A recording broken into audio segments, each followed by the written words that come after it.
And then I saw your follow-up question is what are some of the other properties that, other than the GMB and Google owned domains, that we can embed into our Gsites? Well, you can embed your syndication network properties, WordPress, Tumblr, Blogger, which makes sense because remember, especially on the homepage URL for those profiles, every time you publish a blog post, it updates. So it's like adding dynamic content to your ID page or your Gsites. Both you can embed them into both, is what I'm saying.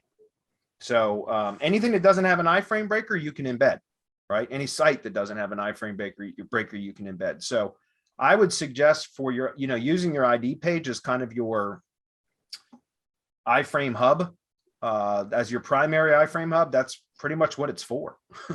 You want to comment on that, Marco? Yeah, the Gsite should be your iframe hub. So you could take that S3 bucket where you're iframing everything, you stack that on the Gsite, right? Because then you're going to blast. And guys, when I tell you blast, it can withstand just about anything. Blast that Gsite page with all those iframes and leave it nothing but iframes when you do stacks on that Gsite and watch the magic happen. But you tell people this is what you need to do. I was just talking to my mini mastermind last night about this. You give people a step-by-step process that's been proven over time, and people will only half-ass it if they do it at all. When we say blast it, I don't mean you go get 100 links, because that's when it's all said and done. By the time it's made all the jumps, you're pushing basically next to nothing to the destination, unless you make it through iframes, which create an exponential process in the page rank and ranking score that you're building up. So it exponentiates the power that you're pushing through. The moment that you let up, though, you go through a throttle process, or it just loses power over time. We've seen that.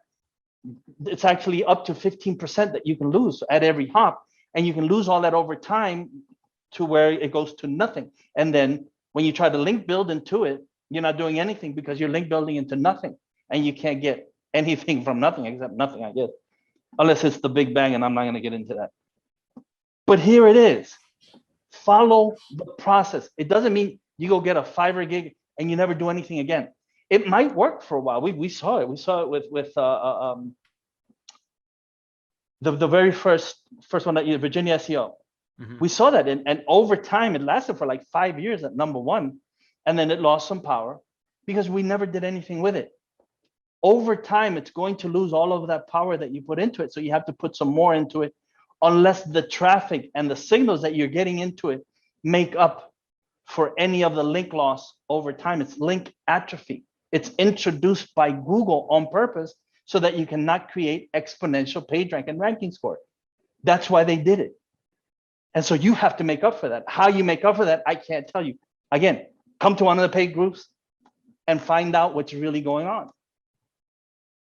Agreed.